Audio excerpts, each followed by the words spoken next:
Bonjour Natacha. Bonjour Thomas, bonjour Julie et bonjour à tous. Bonjour. Ce matin, une de vos journaux, on se libère des grandes oreilles. Libération, nos victoires par Edward Snowden. Celui qui a dénoncé le programme de surveillance massive de la NSA se félicite dans plusieurs titres de la presse mondiale de ces rapports de force qui, dit-il, commencent à changer. En une du magazine M, oligarques, corruption et vente d'hélicoptères, Kazakhgate, les dessous d'une affaire. Et puis ailleurs, le changement, ça n'est pas maintenant, toujours pas. L'humanité, PS, le congrès de la stagnation libérale. Même si, pour l'opinion, c'est alerte sur le pacte de responsabilité. Il faut dire que le monde tremble, les échos choquent en série sur les marchés financiers. Et puis, il est des choix plus cruciaux encore, même s'ils n'ont rien de spectaculaire. Cela l'accroît, les enjeux éthiques de l'affaire Lambert. On commence avec un couple, le couple Hollande-Valls. Mais oui, c'est un sondage qui fait la une du Figaro et qui met en joie le journal, visiblement présidentiel. Les socialistes préfèrent Valls à Hollande. 76% des sympathisants du PS réclament une primaire. Un sondage surtout qui vient confirmer que les Français ne veulent pas rejouer le match de 2012. Mais évidemment, il ne sera pas question de cela à Poitiers. Certains militants se demandent d'ailleurs dans Le Monde ce qu'ils pourront bien faire pendant 3 jours de congrès. On visitera le Futuroscope, s'amuse un député. Entre la finale de la Ligue des Champions et Roland-Garros, on devrait bien trouver à s'occuper, sourit un autre.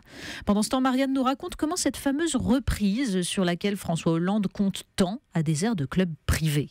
Au jeu des gagnants et des perdants, Hervé Nathan dessine le partage, les financiers engrangent, l'État banque, les grands groupes se frottent les mains, les PME tirent la langue, les promoteurs démarrent, les artisans attendent toujours. Bref, dans un système qui interdit toute véritable redistribution, la reprise a perdu tous ses effets. Comme en écho, Libération titille notre nostalgie ce matin en nous rappelant nos souvenirs de poissons carrés Findus, vous savez, avec les yeux dans les coins. Et ben, la dernière campagne publicitaire de Findus, c'était Made in Boulogne-sur-Mer et fier de l'être. Sauf que Findus va être absorbé par Captain Igloo qui pourrait transférer toute la production en Allemagne. Derrière les évocations du poisson pané de notre enfance, c'est en fait tout le tissu social d'une petite ville portuaire qui est en danger. Un sujet peut-être pour Poitiers, non ? Les intellectuels se réveillent, Natacha. Oui, Manuel Valls fustigeait il y a quelque temps le silence des intellectuels. Et pas sûr qu'ils se réjouissent de les entendre donner de la voix. Il y a d'abord Jacques Juillard dans le Figaro. Jacques Juillard, figure de la deuxième gauche, longtemps proche de François Hollande, ce qui rend le constat encore plus terrible. L'admirateur de Jaurès et de Péguy dénonce une gauche qui a abandonné les racines collectives du socialisme, ses valeurs de solidarité, d'esprit de classe. La gauche, dit-il, ne défend plus guère que des valeurs individualistes. Faute de faire une révolution sociale, le Parti socialiste s'efforce de faire une réforme sociétale. Celui qui a tant critiqué la réforme du collège rappelle que l'identité française, dont Jean-Christophe Cambadélis, patron des socialistes, dit ne pas savoir ce qu'elle est, c'est d'abord une langue, une littérature et une histoire. Et puis en une de Marianne, il y a le J'accuse de Régis Debray. Une colère contre ceux qui ont renoncé à ce que la France soit elle-même. C'est quand la France a risqué d'être seule, déclare Régis Debray, quand elle a fait éventuellement de la politique de la chaise vide, qu'elle a été entendue par tout le monde. Les gens n'ont pas idée de l'étiolement de notre pays. On est rentré dans le troupeau Occident. Il déplore la coalition des dirigeants avec les fabricants d'opinion. Il remarque la propension à faire le pecno pour séduire le pecno. La langue française pour se tenir droit, lance-t-il. C'était pas mal, non ? Il fait chaud et quand il fait chaud et qu'il fait beau, la pollution augmente. Mais la pollution, c'est pas seulement l'air qu'on respire, Natacha. Non, on abîme la langue, on abîme le monde. Le Parisien consacre sa une à un petit objet anodin que nous croisons tous les jours. Il y en a partout dans cette rédaction, un fléau pourtant. Ce gobelet est un poison pour la planète, nous dit le journal. Chaque année, la France, à elle seule, jette 4,5 milliards de verres en plastique, dont 1% seulement sera recyclé. Le reste se promène au bord des routes, dans les océans. Et ils y sont pour longtemps, il faut 500 ans pour qu'un gobelet plastique se dégrade. Mais revoir notre modèle de croissance et de consommation, eh bien ça, ce serait une véritable révolution. Il faudrait, écrit Jean-Marc Montali, que chacun d'entre nous comprenne que la défense de l'environnement n'appartient pas qu'aux seuls États.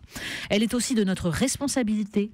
Et franchement, conclut-il, ça n'est pas en jetant ces déchets dans la bonne poubelle qu'on remettra en cause notre civilisation. Attention, si vous cherchez à joindre Natacha, ça va peut-être être compliqué bientôt. Plus de portable. Oui, on se débarrasse des gobelets, on se débarrasse aussi des portables. Marianne nous énumère les 35 raisons de jeter notre smartphone au cabinet. La première, même les dieux de la Silicon Valley interdisent à leurs enfants les outils connectés. Oui, ils les mettent dans des écoles où il n'y a pas d'écran. Et puis au choix, alors, ça rend bossu. Ça pollue la Mongolie, où on vient chercher les terres rares, vous savez, les composants essentiels de ces charmants petits objets. Pour fabriquer cette merde, un enfant de 13 ans a été exploité 14 heures par jour pour 70 cents de l'heure. Et puis il y a toujours un crétin qui vérifie ce que vous dites sur Wikipédia. Et puis enfin, pendant que papa et maman tweetent, bébé boit du desktop. Aux États-Unis, figurez-vous, l'apparition de la 3G, c'est 10% d'accidents corporels de plus chez les moins de 5 ans. Ça fait peur. C'est peut-être pour ça d'ailleurs que, comme nous l'apprend le site Rue 89, la mairie de Béziers a décidé de se transformer en laboratoire anti-ondes. Oui. Robert Ménard vient d'équiper le personnel municipal de patchs gracieusement fournis par une entreprise locale. Oui, des patchs anti-ondes. On n'est pas certain de l'efficacité. Finalement, les seules ondes qui font du bien au cerveau, ce sont les ondes radio. Mais comme vous avez raison. Le problème, c'est que si bébé boit le desktop, on n'a plus rien pour déboucher les toilettes une fois qu'on a jeté son portable dedans. Ah bah oui. Pas bête comme remarque. La revue de presse de Natacha Polony. Vous avez bien suivi, c'est bien. Je vous écoute attentivement tous les matins et on vous retrouvera lundi avec plaisir. Allez.